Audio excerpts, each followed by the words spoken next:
Hi, I'm Reverend Rodrigo Solano, minister at the Unitarian Universalist Church of Olinda.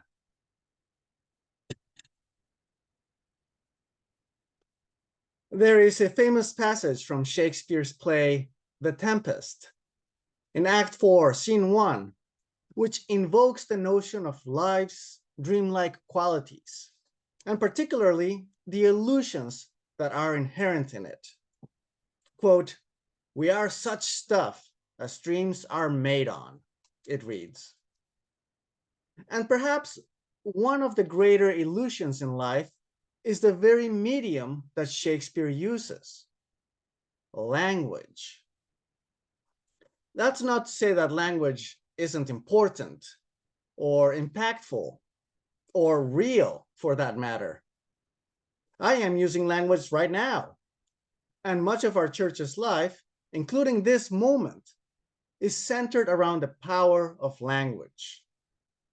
But just like life, there are inherent illusions in language which can take on a power of their own, some of which help us communicate more clearly, and others which complicate matters. The very fact that we can convey the meaning of anything by making sounds or drawing lines or moving our hands is based on our mutual agreement on what those sounds and figures are supposed to mean. In English, for instance, we can use the word church to refer to a spiritual community like this one, and perhaps by extension to the building that houses it some of the time. This is a mutually agreed upon code, which allows us to understand each other when we're talking about each other in a time and space such as this one. Of course, it takes only some brief exposure to another language, perhaps during grade 4 French or when traveling abroad, to realize that different groups of people have chosen their own not so secret code to communicate with each other. Whether they have landed on the word église or iglesia or kirche to describe a spiritual community, the specific word that is used can seem somewhat arbitrary, and it becomes clear that our attachment to certain words to describe certain things can have little relation to the thing itself. After all, there's nothing inherent about a spiritual group of people or about a shared building that forces us to use one collection of sounds or lines or signs over another.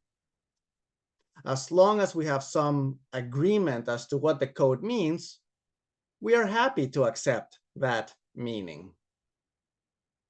Some of the other illusions of language are its rules. Sometimes we treat them as if they were divinely ordained and unchangeable. But we need only look at the works of William Shakespeare or Jane Austen or Edgar Allan Poe or Gene Roddenberry of Star Trek fame, or even more recent writings, movies, and TV shows, to see that language, its words, and its rules have shifted across the centuries, the decades, and even in a matter of years. And again, that's not to say that these rules don't matter. They give structure to a speech, and they help make mutual understanding easier and clearer. Without some version of them, we wouldn't be able to still understand Shakespeare. But they might not always matter in the way that we may think. And those very rules might not even be the rules we think they are. As tools for communication, they are invaluable. As rigid frameworks, they can get us into trouble. Take the case of former US President Barack Obama's inauguration in 2008, when Chief Justice John Roberts, a notorious stickler for grammar rules, prompted Obama to recite the US oath of office in Justice Roberts' preferred word order, which differs from the wording that is required in the US Constitution. While many lawyers generally consider that oath to still be valid, the White House nonetheless took the precaution of having a do-over with the original wording in the Constitution to have all bases covered. And so we see that when one person in power decided to enforce their own interpretation of the rules, fear of a constitutional crisis ensued. And when it comes to English grammar, the rules really are quite often a matter of interpretation. The elementary school lore that we can't split infinitives, as is the case with to boldly go, comes from a 19th century opinion that it was best to avoid them because it didn't conform with the rules of Latin. Never mind that English is not Latin.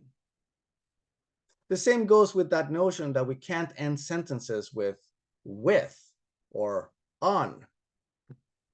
But that's simply not the way people speak English, based both on the norms that have been passed down over centuries, as well as current usage. Our old friend Shakespeare ends a phrase with that so-called mistake in today's reading: "We are such stuff as dreams are made on." Link in the description. Modern movies use the same form. "Who are you talking to?" is the line, and no one bats an eye, except for specific folks who have been trained to look for that sort of thing. Most people don't find those constructions unusual because it follows the rules that we have learned and that continue to serve us in communicating, rather than rules that someone thought we're supposed to use. Lately, we have been seeing more of this kind of discussion around the pronouns that people use to better reflect their identity. Some trans and non-binary folks feel that the pronoun they allows them to express who they are in a way that she or he simply can't.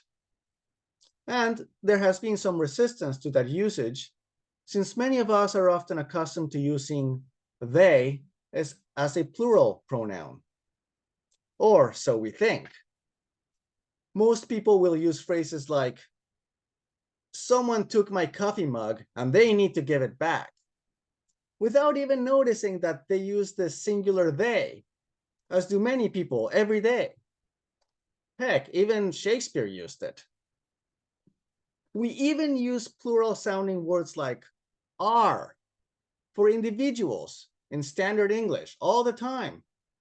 Think about it. When I say that one of you are an attentive listener, no one raises an eyebrow when you are using are for a single you.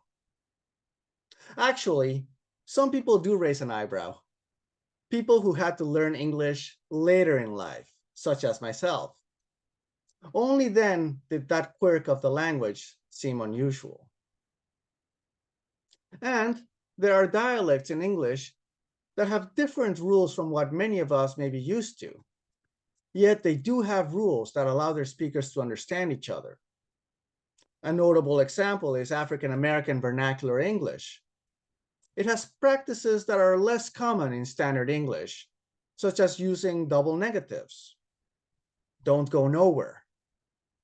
For some of us, the math of that sentence may seem odd.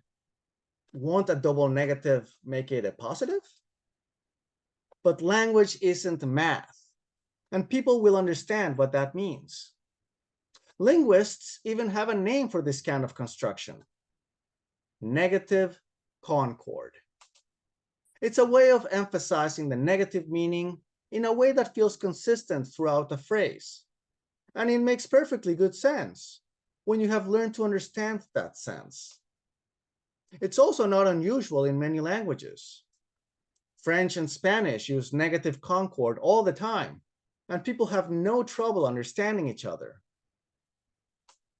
The internal rules in these languages, including African American vernacular English, are internally consistent. And everyday speakers will recognize when you break those rules of everyday usage.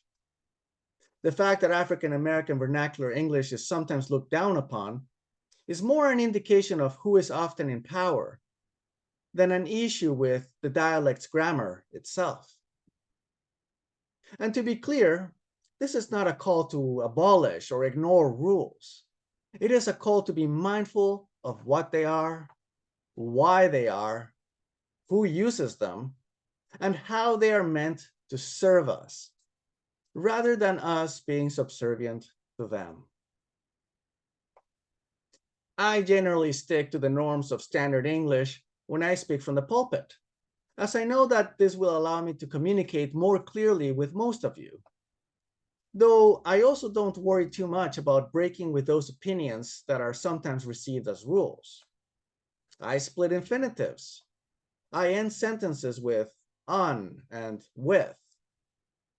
I'll leave it as homework for you to see where I did that in this sermon. I have faith that you'll understand me when I speak the way that many of us speak.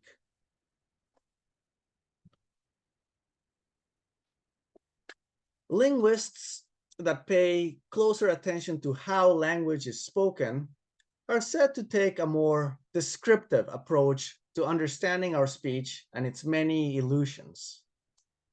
Those who take a more proactive approach in maintaining certain norms might be called prescriptivist, when they seek to promote rules that aren't necessarily followed, even though people in everyday speech do follow the rules that serve them well in communicating clearly. The tension between descriptivism and prescriptivism is familiar to anyone who works in the art of dictionary making. Lexicographers often find themselves in an awkward position as both observers and authorities of language. And while many of us look at dictionaries for reference on proper usage and spelling, those who put these collections of words together usually see their work more as mirrors of how we are already using those words. When their use changes enough, the books usually follow suit. My friends, our spiritual tradition can play both of these roles, and there is that inherent tension in it. Though I would say it often takes more of a descriptive approach, recognizing the sources of inspiration and wisdom that offer the most insightful guidance in our current lives, and usually limiting ourselves and our prescriptions to reminding us of how we have agreed to be with each other, with norms that serve us, rather than the other way around. My friends, Unitarian Universalism has built an identity around stepping back from prescribing what individual members' spiritual paths should be. The practice of a free and responsible search for truth and meaning involves a recognition that simply enforcing what meaning should be upon others seldom serves the needs of individuals or communities. And the practice of a responsible search still calls us to work on common understandings and guidelines on how we may carry out that search mindfully, intentionally, and with respect for each other's needs as members of a community with common needs and goals. Of course, my friends, there are occasional shifts as we recognize evolving needs. Our statements of faith have given way to what was once our 6 principles, eventually 7.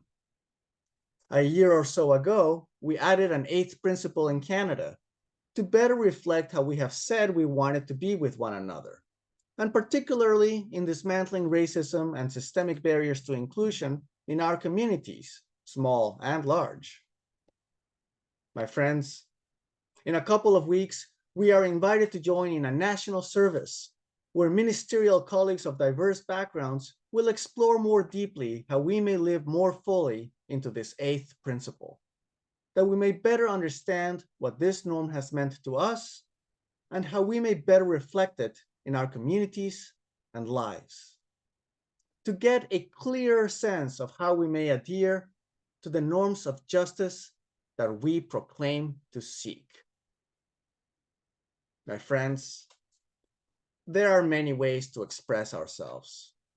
And when we agree that we want to understand each other, we can. So may we be, in the spirit of mutual understanding. Amen.